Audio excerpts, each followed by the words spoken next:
Welcome to Building a Business, where Brian Shepler and myself, Ryan Harper, take you through the process of the very beginning stages of an idea to hopefully making billions and billions of dollars. Each week, each episode will focus on one section of it and that'll lead to the next one. This episode is our first one. We're forming an idea, solving problems. Hope you enjoy. So building a business, where do we start? I mean, in my mind, it starts with the idea, the concept, but if I want to do it correctly, how do we start? I don't know if there is a correct way to do it. There's probably many ways, but you certainly have to have an idea for a product that you're going to build or a service you're going to provide. And you may have some experience in that. Hopefully you do have some experience in that. You want to make it better. You have ideas about making services more affordable, and you feel like you can do it better.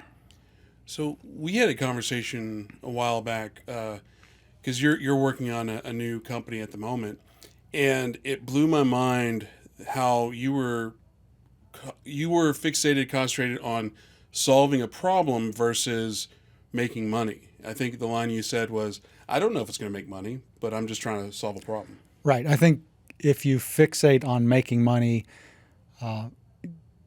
you could make some mistakes along the way. You could do things in the wrong order. And quite honestly, if you solve a problem, if you provide something of value to people, the money will come later. I think that is kind of like putting the cart before the horse if you focus on money. What you need to do is solve the problem, identify a problem, solve it, and sell it to people or provide the service to people and or companies, and they will determine the value for you. So in the early stages of the idea phase is it, because obviously solving a problem is the hardest part of it, I would assume. Is it identifying the problem, or is it identifying the need that there probably is a problem? Identifying a problem. That certainly is there. I don't think we've had any business pop up that they were the only ones who thought they could do something better. More than likely, if you have found a problem you're trying to solve, there's other people trying to do the same thing. So that's where I think you focus on, is identifying what that problem is the first step. And then when you identify the problem, you're like, okay, is it tangible? Is it like I know what I'm trying to ask. I just don't know how to form words around it. But like, what would be an example of a problem that needs solving? So I'll take a business we built about 20 years ago, and I will kind of describe what processes we went through. The business was in the insurance industry, and mind you, this was 20 years ago, so technology hadn't, if you can rewind back then, the iPhone wasn't even out yet. Was it, the internet started 94, 95? No. The basis of the internet was put in place many, many years ago. In like the 80s? Yeah, I think a lot of industry experts kind of point towards the Netscape browser as a seminal moment for the internet. It kind of brought the internet to that next phase. So that would have been mid 90s probably. Okay. Early 90s, mid 90s, yeah. Because I remember, and this is off topic, but I remember being in elementary school, early junior high school, and my best friend, who's still in the computer industry, you would do the direct computer to computer via modem. Yeah. So if you wanted to get on a bulletin board, you had to know that phone number to dial in.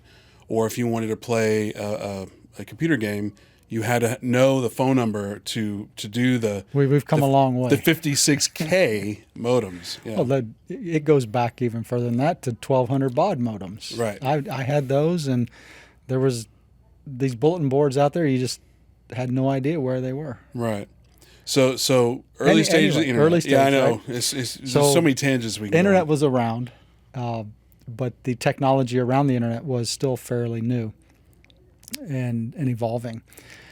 And one of the unique things about building a business is you quickly find that it's much easier if you have a team that starts instead of just yourself. Now, you can come up with the idea, or you can have a problem you're trying to solve. But once you have a path set and you feel like you know what to do next, having a team around you makes things a lot easier. And that's kind of where I was brought in. The idea that was developed was creating an internet application, web application, that allowed insurance agents to log in, enter their customers' information about automobiles and home, and get instant quotes. And there was no such thing like that at that time. And so that was the problem that was presented to us. Now, surprisingly, my business partner who came up with the idea, he didn't come up with the idea himself. What he had was a salesperson in the insurance industry. He was talking to him about some other, topic. And he said, if you can solve this problem, you'll have a winner on your hands. And so he described the problem. And the problem was that the customer would come into the insurance agent, and this is for independent agents, by the way. So an independent agent has a stable of companies, insurance companies that they can offer. So Safeco, Met, Travelers, and so on.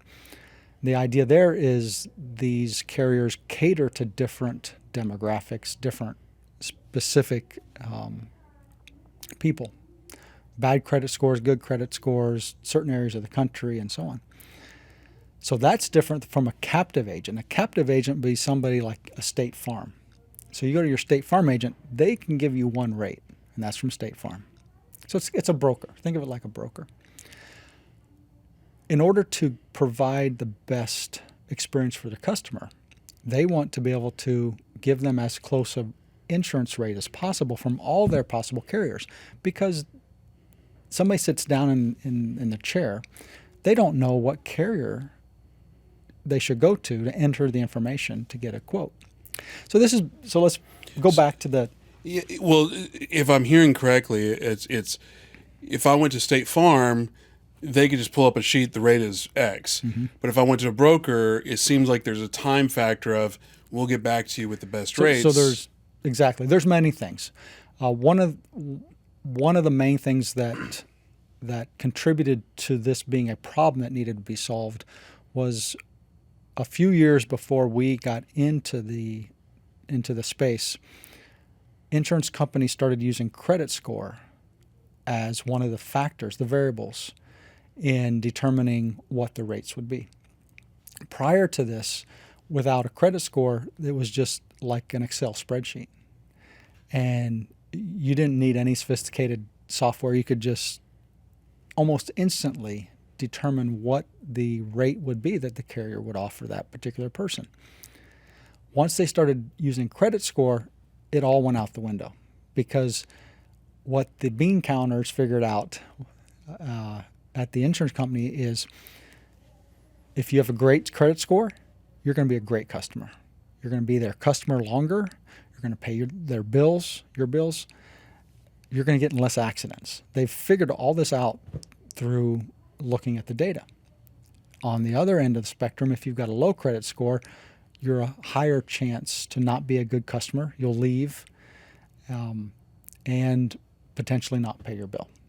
So that's and get more accidents. more accidents, possibly, yes. Now, that's a generality, but Right. that's how they sell the insurance is by grouping you, lumping you into these buckets.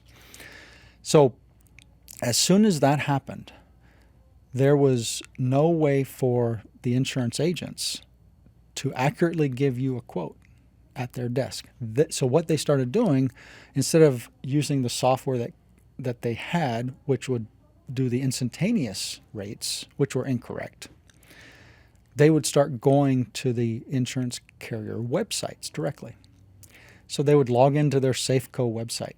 Again, this is just one carrier. They type all the information in, 15 minutes worth of work, get a rate quote. Maybe it was good, maybe it wasn't. So they may go to another website and another website. They could spend 45 minutes to an hour with one customer and not find the best rate because this was all manual.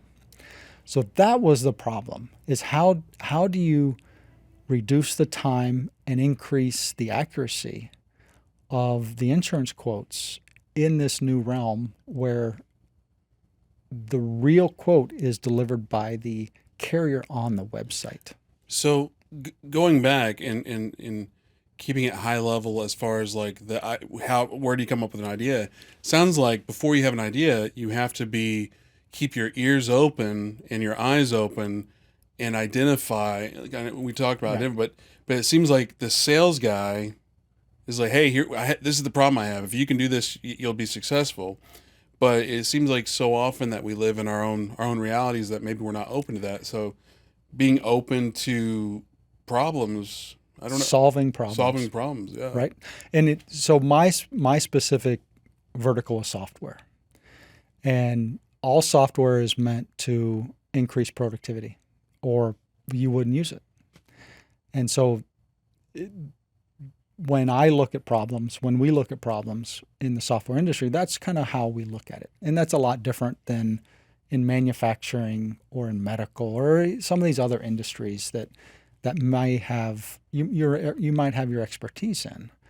But for me specifically, it was how do we make a software product that saves the agent time, increases the accuracy, and thereby there's a much higher chance that they'll be able to sell that policy to the customer who's sitting down in front of them.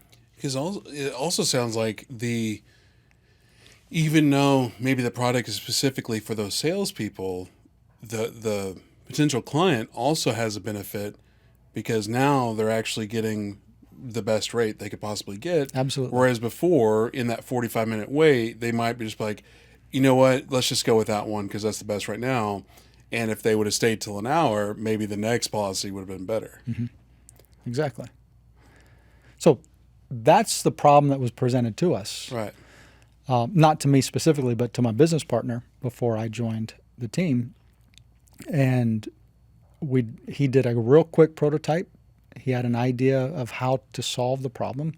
And the problem would be, how do you reach out programmatically from our application that we would build and transfer data to these different insurance carrier websites in the background without the user seeing it. So we'd create our program, which is a single entry of data, and then when they click the button, it would go in the background and communicate with the websites. Again, this is 20 years ago. This is before, and I'll get a little technical. This is before we had web services and APIs that run over the internet. And so we were limited to how we could communicate with these carriers. And we came up with a very effective solution, very clean, very simple, but yet the solution we came up with, there was a high barrier for entry for others to do the same thing. And that led to our success. The IP that we generated, the fact that it was difficult to replicate the work we did. So when you start with the problem and, hey, here's a problem, we want to solve it, do you think you have to have the solution there, or is it obviously, hey, here's the problem, how do we solve it? Because it seems like in that situation with your that you're describing, your business partner had an idea how to solve it, and then y'all built your business around that idea. Could you build a business around, hey, here's the problem, and we have no idea how to fix it? And that, because it seems like that's how, like, like SpaceX, we want to go to Mars, we don't know how to get there yet. You absolutely can, and you should operate in that way. If I can give an analogy, it's you're going down a road in a city, and there's 20 stoplights, traffic lights, because it's a straight road, and you're sitting at the first one, and you don't wait for all of them to turn green before you go. You just wait for that first one to turn green. You worry about the next one when you get to it, and the next one, and the next one. And it may be red when you get to it. It might be green when you get to it. But that's how you should solve these problems, is don't wait for the entire solution to be thought through, developed, and validated. Do the first quick part. Do a quick beta test. Do whatever you need to do to prove that the potential solution so far is viable. That's one thing that I think I'm good at, is because in my mind, you obviously have multiple types of people, but when it comes to doing a task, there's the person that wants to get it 100% correct, spends all the time in the world to make this one thing as perfect as possible. And then you get somebody like me who will just chop at it. And as far as a time factor, by the time it takes you to do this one thing, I've done it 20 times. Now, your one could be 100% better than, or your one could be 100%, but my 20, maybe they're all at 80%. And it's like, what's better? Yeah. Is it better to have 20 variations of something that are 70 to 80% as good, or is it better to have one variation that's perfect? And I personally like the opportunity to fail versus let's just do this one. It's failing quickly is something that you hear a lot of out there. Yeah. And I think I'm good at that. I'm good at failure, y'all. Well, don't take a long time to fail. Right. And the whole idea there is you're not failing at the entire problem. You're navigating your way through the solution. And is it a left turn? Is it a right turn? Well, if you turn left and that's not the right direction, you want to know as quickly as possible so you can back up and turn right. And that's the whole point of fail quick. And you're right. You do have these different personalities where they are a little bit apprehensive about making the wrong decision. And you have the other who just said, it's good enough. Let's go. And I'm more in that camp, in that, especially in software, you can always fix it later. And by fix it, I don't mean make it work. What I mean is make it faster, make it more efficient. It doesn't have to be the fastest when you start. It just has to solve the problem. And there's many steps along the way that you can just ignore solving that particular sub-problem and just say, we'll come back and we'll get that later. I'm glad to hear you say that, because, and I know you're talking specifically about software, but one of the things that I constantly think but hesitate to say is sometimes good enough is good enough. And the reason I hesitate to say that is because we're in a media company and you have clients and you want the best product, and then there's that art factor to it, the creative factor to it, and it's you don't want people to think that they're getting secondhand product, and you don't want your staff to think that they can get away with secondhand product. But at the same time, it's like if it takes you an hour to do this thing and it takes 10 hours to make it 10% better, maybe it's fine where it's at. Exactly. Versus, hey, if it's going to be 30 minutes to make it better, then by God, do that. But it's that remembering that time factor of, don't spend all the time in the world to get 1% better. Yeah. Another good example that is probably something that would be common to people today is Tesla. Some of the first vehicles that they tried, they just took existing bodies and existing vehicles and retrofitted. And that's because that was the quickest way to start proving what they were trying to do. And, you might know of some of the new technologies they're using, like the GigaPress. Well, they just, that's an evolving technology as well. And with each successive revision, it gets better and better. And what's interesting about that, I'm not too familiar with it, but because I saw the announcement of it, and everybody's like super excited, it's this new thing, and I look at it and like, it just looks like it's a die cut pressing of something. It's an injection mold. So, but I didn't understand what was so revolutionary, because haven't we been doing that for years? Not for metal, not for big vehicles like that, not for complicated pieces. So the frame is in two pieces, the front and the back, and that's it. And I believe they took what used to be 70 different pieces, and the assembly line, they eliminated 300 robots, and just by doing this, by creating the piece all at one time. So if you think about the frame, it's not just like a something straight. There's curves and angles and ribs and tons of different parts. And what they have is an injection mold, and they take aluminum, liquefy it, and they press it into this mold, and it seeps into all the crevices, and then it cools, and out pops this very complicated part. And by doing that, obviously you're decreasing dramatically the points of potential failure. Absolutely, because every time you weld something, there's failure, and you have to test it. Or a rivet or a bolt or whatever. Yes. And what's interesting, if I know, again, I haven't studied this subject matter, but it wasn't Tesla that solved that problem. Tesla went to a specific company and was like, "Hey, this is what we want. Can you solve it for us?" They actually went to like 5 or 6 different companies when Elon was trying to do this, and most of them said, "No, we can't do that." One said, "Yeah, we'll try. We'll do it."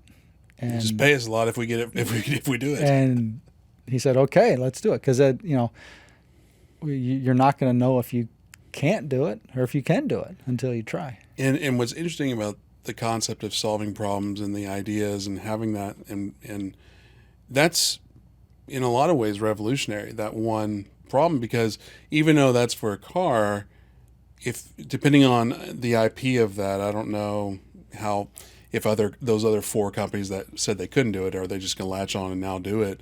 Or does that one company have the complete IP of how to do it, and they can just do that for all these other industries? Yeah. I mean, if it's something that you can patent, then they would have a huge advantage. Because, I mean, if it works for the Teslas, it'll work for SpaceX, and then, I mean, it'll work for Ford, it'll work for all these other things. And I know we're just talking about cars and spaceships, but, I mean, even in the real estate world, like manufactured, I mean, we already have like concrete injection houses, but I don't know. It just seems like there's a ton of applications. Yes. And this is one very, very small idea or problem that was solved. Think of all the hundreds or thousands of different problems that exist in our society today, not just with building things, but with any vertical that exists out there. It's endless. That's one thing that breaks my heart about a lot, is like how NASA and how for years and years and years they would just solve these problems that we didn't even know existed, and then you get all these like Velcro and all these random tangible things that make your life better, and then it's just kind of like, well, we don't really need to put that much money into this program anymore, and it just seems so short-sighted that they just didn't keep pushing. Yeah, to some extent. I think the private sector is doing a good job. As long as we have great leaders that step up and start companies and get investors to put money in to push society forward and to come up with these advancements, we'll be fine. So at what point, so I have a problem that I've identified a problem. When at what point do you go, you know what, there's a company there? And at the same token, at what point do you say, you know what, yes, it can be solved, but it's not financially rewarding to pursue that at this moment in time? That's a difficult question. So because it really depends on the problem you're trying to solve. You really have to evaluate it. Is it a service you're providing, or is it something you're building, something physical, like an engine, or is it software? Or, like we were talking before, pharmaceuticals. There's any number of these things, and so there's not a one mold that they'll all fit into. I think what you need to do is also look at, does it help society move forward? Sometimes that is just as important, or maybe more important, than does it make money. Because if the investors in Tesla were looking at this and saying, is it going to make me money? Well, the answer is maybe in 10 years or however long it took for them to become profitable. Like Amazon still hasn't made money. Well, they make a lot of money. I know. It's just the way they do the way the it books. looks on the result on the monthly, quarterly results. Yeah. But they invest back in their business, and we've all benefited from that. I remember back in the day, you'd order something in the catalog 4 to 6 weeks for delivery. Now, if it's not there in 2 12 days. hours, Yeah. I've gotten stuff I've ordered in the morning, and it's sitting on my porch before 6 p.m. Well, and it's the thought of going to a store. It's so like, it's such a hassle to go to a store. So this is a problem that somebody saw, and they solved it. Right. How does Home Depot tie their current inventory in a store and present it to their customers so they can search for a particular product and see if it's at the store before they even go to the store? I do that all the time now. I know what I want. I'll go find that product on the website, and it will tell me what stores nearby have it. And what's interesting is, like, with COVID, they had to reinvent themselves because now I'll freely admit that I wasn't a hyper observant of this, but post-COVID, every big box store has at least 10 lanes of, they'll bring it out to your car. They'll bring it out, Target, Home Depot, Lowe's. Mm-hmm. They all have order online, and they'll bring it out to you. So I don't remember seeing that before. And if they did, it was like 1 or 2 lanes. There's always opportunities presenting themselves. Right. Whether they're just extensions of your current business model or brand new business models or products or ideas. So when is a good idea a bad idea? It depends. If it's a good idea, when does it turn bad? That the benefit it provides is not commensurate with the money it's going to take to build it or to provide the service. Or the service you're providing, nobody will pay for it. Or the product you're building, nobody needs it or can pay the money that you need to build it. But I think that may be something that, if you're passionate about, you keep pushing and pushing because you may be able to figure out how to build it faster, build it cheaper, and provide a service at a more affordable rate. So it's kind of like if it's a bridge to nowhere, don't build it. So how do you prevent yourself from being on that track, I guess? Like, because you don't want to spend money and effort. That's what entrepreneurship is all about. It's taking the risk, and maybe you're wrong. You don't know until you try. Wait, you can maybe you're wrong. What are you Yeah. talking about? No. Yes. We all have our best. We're living our best lives, just It's possible. chugging away. We were at lunch the other day, and one thing that stuck out to me, and I was really thankful for it, was talking about the entrepreneur roller coaster of like, one day you're like, yeah, we're there, we're off to the races, we're about to hit it, and then the next day is like, oh God, am I going to survive? We're gonna fail. And then I know you've had your business successes, but you didn't bat an eye. Your face was just like, yeah, that's being an entrepreneur, and it made me really thankful to have you in my life, because it was just like, yeah, I mean, that's just the process. I'm not these feelings are not unique. I'm not necessarily special in the sense that I'm the only one that's ever gone through that. And it's like, it felt like, oh, there's a community of hell yeah. Oh God. It the business we built was very successful, and it wasn't until maybe year 6 or 7 that we felt confident and that we got off that roller coaster where, just as you described, some mornings we'd come into work and we'd be flying high, right? All the way, just everything's going right. And then 5 o'clock. By 5 o'clock, boom, we hit the wall and we're down in the gutter. And that's just part of it. And you have to know that that's coming, and you have to be confident in the people that you bring on. You have to be confident in your decisions you've made to get to that point, and not let the ups and downs phase you from building what you're trying to build, solving the problems you're trying to solve. So looking ahead into this series that we're looking to do, what's the next step from you have an idea, you've identified a problem, maybe you have a solution, maybe you have an idea for a solution, maybe there is no solution. What's the next step? Again, it depends. It depends on what it is you're trying to do. If it's a service-based solution, you need to start hiring people, because more than likely you've provided the service yourself. You've done for your customers, right? Now, is that before like forming an LLC and all that? Yeah, I mean, it's... Is it contractors? Is it W-2? Free work would be the best. So it's identifying a team that you can pursue. I think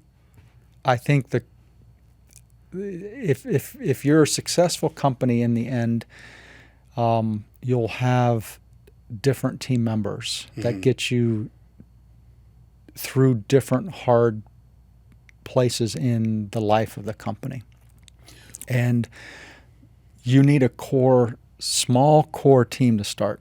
And ideally, it's people who are completely 100% invested in you and the solution you're trying to provide.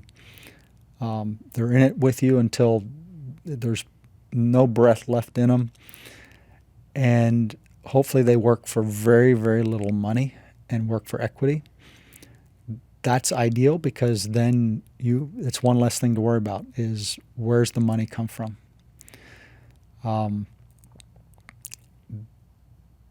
The next steps through the evolution of the company will take different people, because that first group of people, they have a mindset that I can do any job in the company, and I will.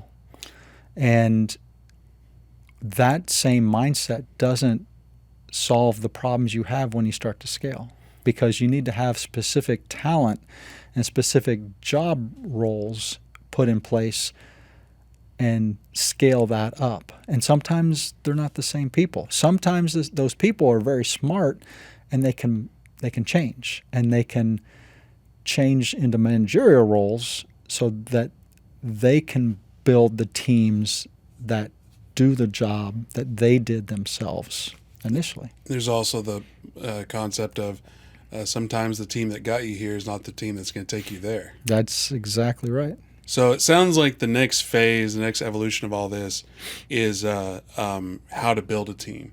And I think that could be the next episode is building that team. and what's interesting is I didn't think you were going to go with that. I thought it would have been like, the business plan, the business structure, the office chairs stuff. and desks. Well, but just like we'll get into that too. I'll go through our what our approach was to offices, how we chose what office we were going to be in, when we needed to upgrade, get bigger, and how did we go buy chairs and desks. And it says a lot for how the company is run and the decisions you make. Again, these are not important decisions. Yeah. Having a desk it doesn't matter. Is it black? Is it green? Is it blue?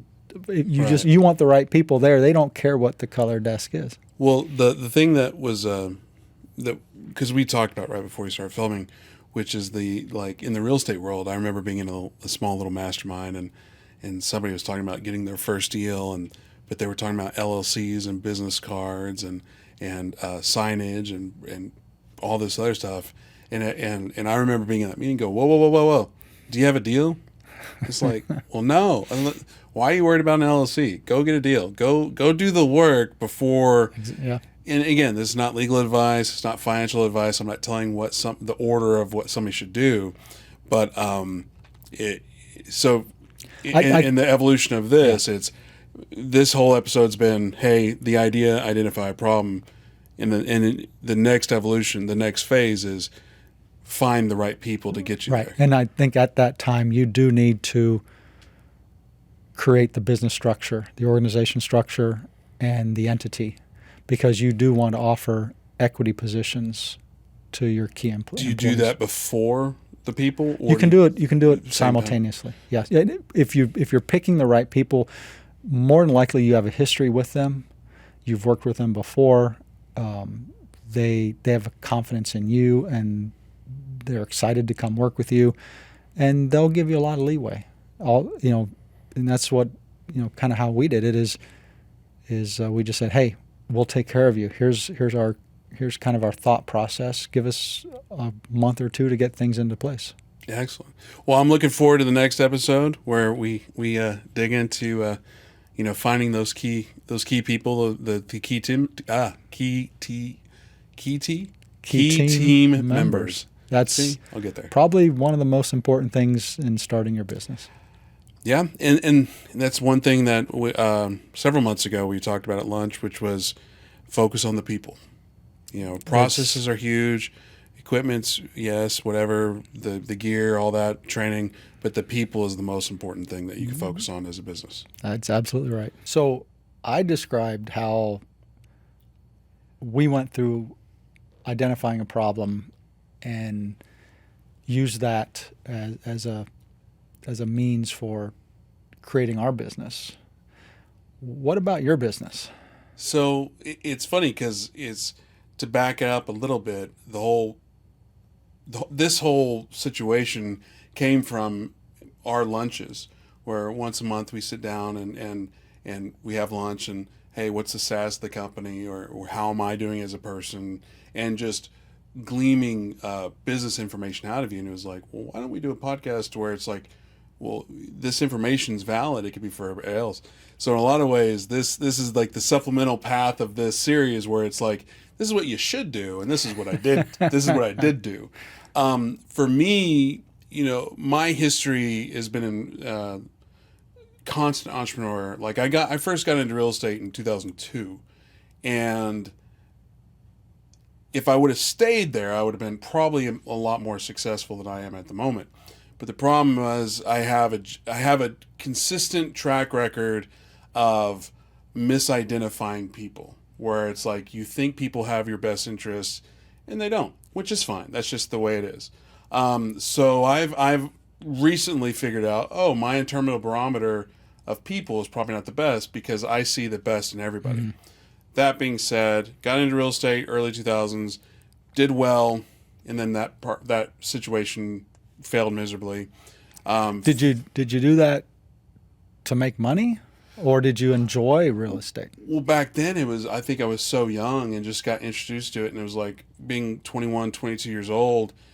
pulling an all-nighter at a club to go to an 8 a.m. closing at a title company. I thought that was really cool. It was really cool to be early 20s. I mean, this is early 2000s. We're not talking about now where you've got all these young influencer types that can make hundreds of thousands of dollars in the drop of the hat because their media presence. Those opportunities weren't really there early 2000s. So for me to make several $1,000s or $5,000 or $10,000 on a singular transaction in the early 2000s as a 21, 22, 23-year-old, it was obviously about money. Yeah. But at the same time, when I went off to vacation, came back, and my older business partner had basically, changed everything, vacated everything. Change the locks. Well, no, there was no locks. It was home office, and then just the bank accounts were gone, and it was just like, but it was pre-internet for me and it's not like I was so young. And looking back now, if that situation happened now, it's like get a lawyer, sue them, et cetera, et cetera. But I was so young, naive. I was just probably more heartbroken than I said, well, I'm going to go back to college. Yeah. That was my first foray into real estate, buying and selling, flipping, and mainly wholesaling. Probably broke into more houses than I ever had because we were primarily looking at the vacant houses.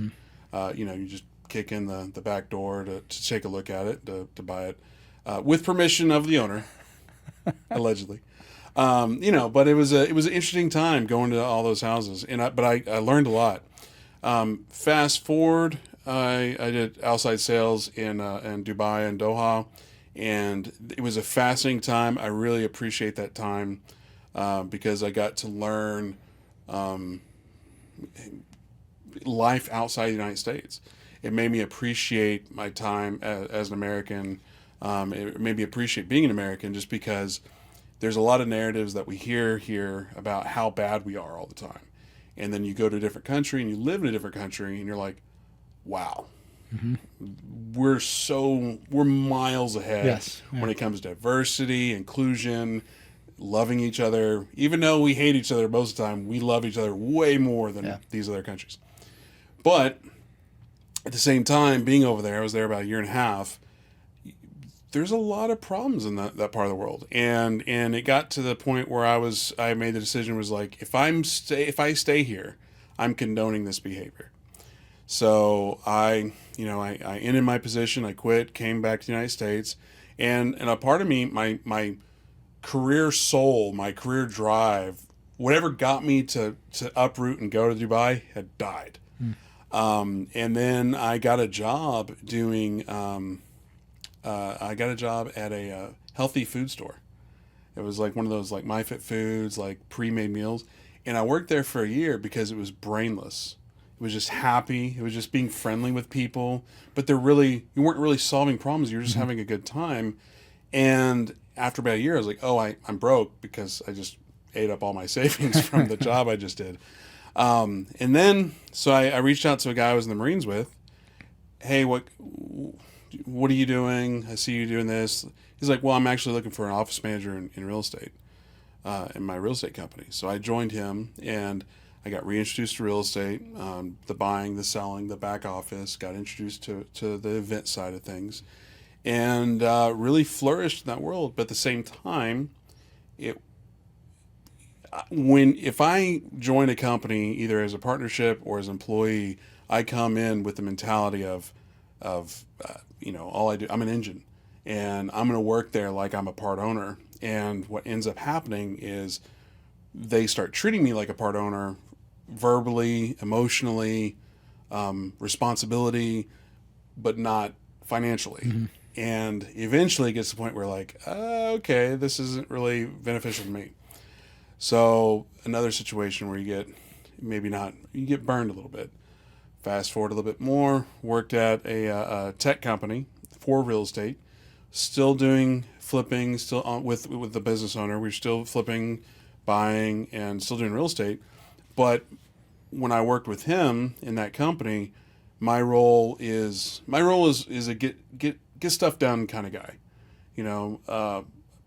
we're here, we want to go there, we have no idea how to get there. I'm the guy that figures out how to get there. We were talking about in the last episode about the red lights, you know. I'm the guy that can go left, right, up, down, side to side, like very quickly. Like, and is it the most efficient? Not at all. Do I have a clue how I got there? Most of the time, no. But I got there. So we built a small studio, and we were with the purposes of organically marketing the company. What ended up happening is we built a community. We built this small studio, and we started doing content. We started inviting people, outside people, to come in and do content. And we built this. I'm truly proud of what we built. We had the largest meetup in North Texas. We had a true community of all these different pseudo influencer types that we helped elevate. And one of the things that I'm really proud of is the amount of people that have changed their life when it comes to real estate. Like the amount of millionaires that I helped form, at least on paper, you know, like, so if you go from having no houses to 20 houses, it's like, hey, you're doing pretty good for yourself. And if you got that knowledge from that content we produced, that's awesome. So I kind of have PTSD when it comes to real estate, but I still have a lot of that knowledge. I still have a lot of those connections, the events. I still do a lot of events in the space. And when everybody was laid off in that company, mainly probably due to COVID, my thought process was like, you know what? I like this media thing. I would like to get to a point where I can rebuild what we built there at Propelio. So like what the YouTube channel that this video is living on is my goal of doing Propelio 2.0, but instead of just only being real estate, it's crypto, it's finance, it's credit, it's business, it's building a business, it's all those things, and it can be its own little thing. And because as of a few weeks ago, I was going to call it Real Estate Investor and Entrepreneur TV, and then we had a conversation with Mark Hopkins, Dr. Bitcoin, and that's a fascinating episode. And it was 3 days before he went to prison, and we got to get his story about why he's going to jail or why he's in jail. And he's not a bad guy. He just, you know, he was doing a thing that everybody else was doing. It's just he did it for the wrong person, and they dinged him on it. And so with that, it's a crypto. Where does that live? Do we build a new channel, or do we just form a new thing? And we're like, okay, well, we need to rename it. You got Google, you got this, you got that. So we called it The Merge. So this channel, The Merge, is that. And then obviously the Ethernet. Ethernet, not Ethereum. Anyway, long-winded story of how, why do you start this? And I like to think I'm money motivated, because you're talking about solving a problem, society versus money. I would like to think it's money, but at the same time, my actions probably prove that wrong. Because, you know, I spend money when I should save money. I invest in things when I should cut them out. And even the idea of this is like, I don't have a media background. I don't have a filmmaking background. I didn't go to film school. I don't know how to use the cameras, you know? So it's like, and it's interesting to own a media company and a lot of times be the least knowledgeable. But at the same time, there's a lot of things I know more than everybody else here just because of those problem solving skills. If you have the right people around you, that's not a problem. And that's where, right? You have to be a decision maker. You need to rely on your people to provide you with the information you need to make good, effective decisions. Yeah. So as far as the idea of starting this, it was, hey, I really like this world. It's fascinating. But at the same time, I was introduced to a lot of people that were making, you know, $50,000, $100,000, $1 million a month from their content. And I was like, man, that sounds fun. And it sounds financially rewarding. And it doesn't, I don't have to smell urine in a shitty house in the middle of Texas heat summer. Yeah. So there's a lot of those aspects of it. So that was the idea, and I didn't go through this mental problem solving because I just jumped. So then I hear it's like, oh, what was my problem trying to solve? Oh, I don't know. yeah. Well, you're a service provider, Right. You're providing content, helping other businesses wade through that, the content and distribution and production. One thing that blows my mind is the amount of evolution, and sometimes revolution, that we've had in the last 2.5 years. And from a business owner or a small business owner, is that common, or is that a red flag?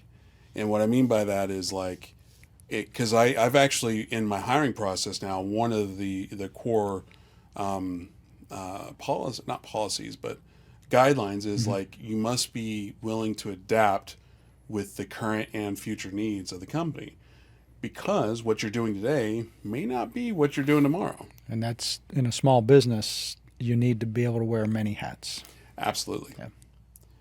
So out of everything I was describing, where did I fail? Or where did I mess up? And but at the same time, before we get into that, one of our first meetings that made me feel good was you were saying you're already making money. You're ahead of most companies. That's right. Your company 6 years to make money or whatever. Whatever it was, yeah. Yeah. Very good. Well, congratulations so far. So thank you so much. As far as the idea of it, is there a flaw in that? Or is it just hey, it's something you want to do and you just jumped? It's a perfectly valid reason.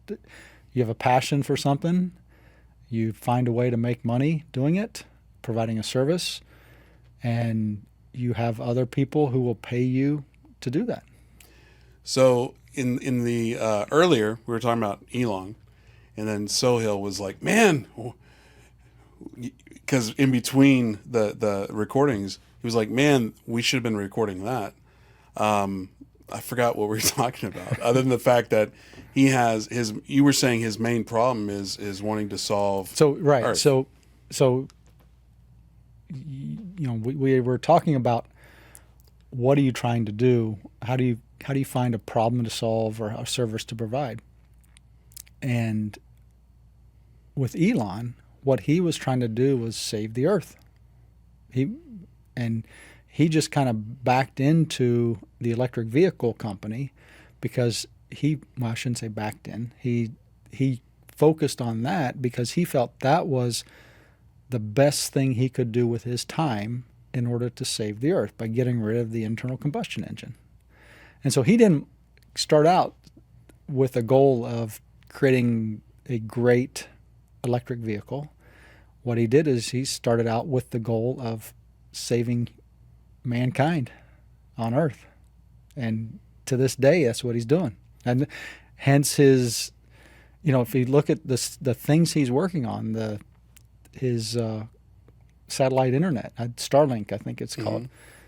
It's up and running and providing internet across the world, and not just internet, but fast, super fast internet. And didn't speaking of Starlink, when the Ukraine situation, didn't he send over there to make sure? Many devices over there to make sure that communication couldn't be, cut off, choked off, and he's got a great belief system there that it should be open and free. Mm-hmm. Not free, but open. Free, shouldn't keep people from communicating. We were also talking about how Tesla is just leaps and bounds far ahead of the competition. We were talking about, because then we were talking about Ford and all these other companies. Mm-hmm.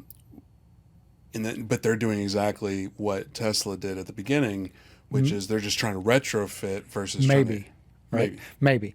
They definitely are starting at the same position he was from the electric vehicle standpoint. they may be encumbered because of their current business practices, because they're still trying to build and sell They also these. have 50 years of like stamping down innovation because of oil, or maybe it's the oil companies and doing it's that.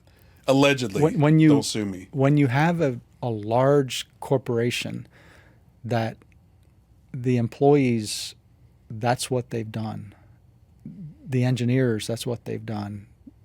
The staff is built and geared towards designing and building gas-powered vehicles. You can't just change that overnight. It's like Kodak, right? You had an entire company that knew how to make cameras, films, develop film, and you just can't say, "Hey, we're doing digital cameras now." You don't have the talent, you don't have the expertise, you don't have the processes, and that's why companies fail. It's interesting when they can't pivot, they can't evolve. We were just talking about me in this 2.5 years of Harper Belmont just continually evolving, and bringing up Kodak, where they've got they were a 100-year company, Probably, yes. Since the beginning of photography, they've been around. And at least since the 40s and 50s. And they went down pretty quick. Oh yeah, and it was, there's tons of content on Blockbuster about how they didn't see the writing on the wall, and by the time they tried to pivot to it, they were wiped out. Many great topics we're starting to broach here that we could dive into. I know. Well, you said you could be here all night, so. One thing. Oh, I was going to say, have you seen Ford versus Ferrari? No.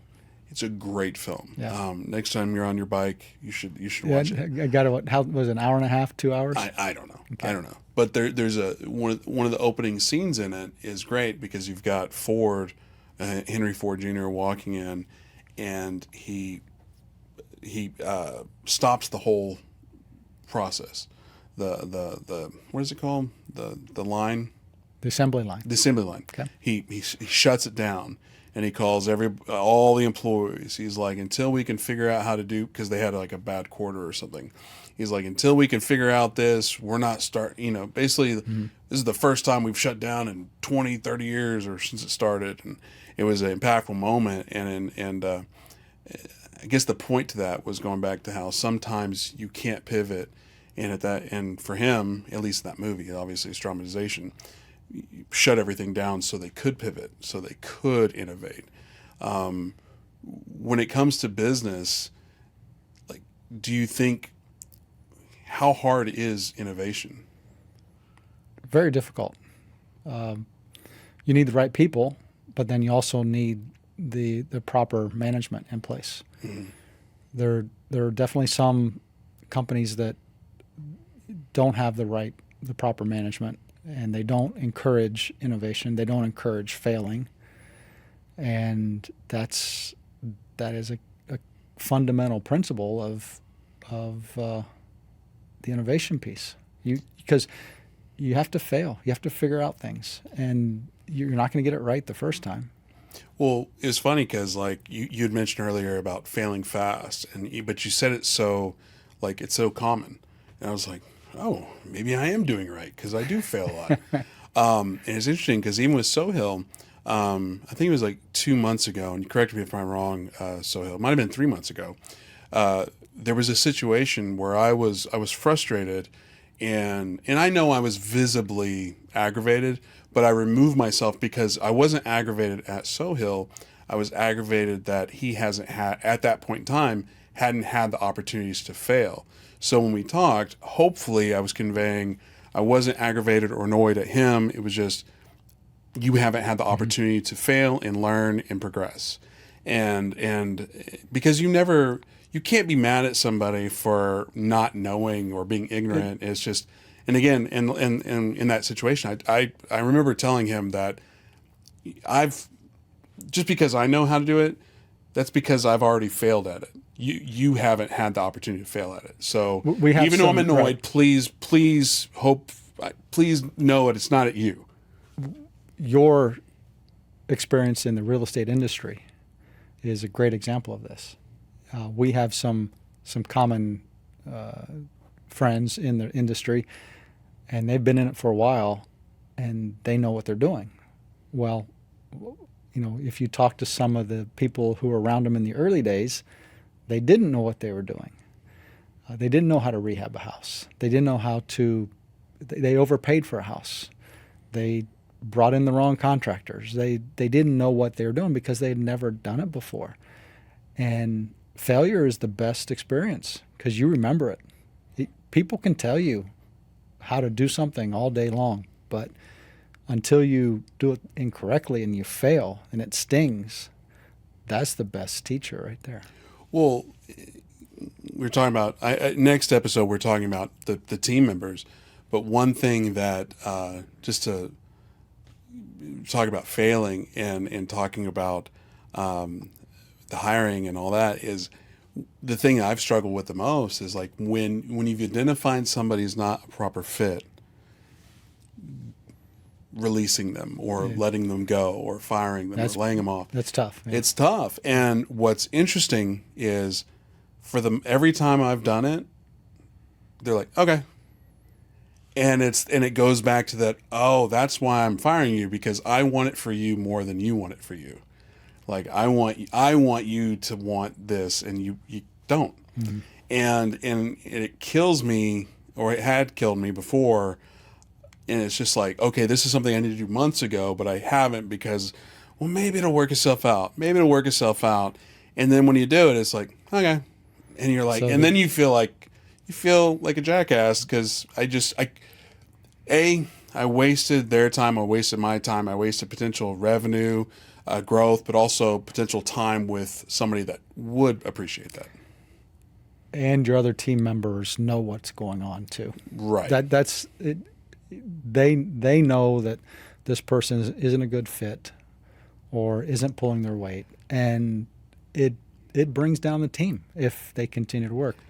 This sounds like a great podcast all on its own. I know. I will. We don't need to go down many there right examples. Now. Oh, absolutely. But before we end this one, one thing, and this is the silliest, stupidest, and I'm recognizing it's stupid, but words have impact and emotion has impact, especially even for the business owner, for me, because I know this is my segment. Just like 2 hours ago, Margot had said something about, we were joking about, I forgot what the joke was, but it's basically, burying bodies. She's like, well, I wouldn't tell anybody. I was like, aw, Team Harper Belmont, like she's going to keep quiet, Team member. Yes. Team member, she'll we'll bury a body together. To me, that's the company loyalty. There you go. Allegedly, yeah. We're all fun and games here. No. Exactly. Well, was there anything else on? Because I know there was Sohail. You had mentioned. Go ahead. Well, because you had some good thoughts about. Hey, this is good content. We should have recorded that. Yeah. Did we touch on all those things, or are we missing? I think me and you can talk about how, in my opinion, I think I can just splice this into the. Oh, I was still going to use this conversation as part of the episode. Well, exactly. BTS running a business. Well, actually, I was thinking about that because before it was like that first section, and then okay, this will be a supplemental. I think it's just one episode. Yeah, go for it. Brian was saying, you got to trust your team to tell you. To help you out. That's what we just did. We cut. It's got to collaborate. Yeah. Well, cool. Yeah. Well, I think next episode is team members. All right. Sounds great. See you then. Cool. Hey, is this level? I think the framing. There we are. Hey, if you like that video, check out more. We got some over here, some over here, some over there. Check the description. Make sure you like, subscribe, and we'll see you next time.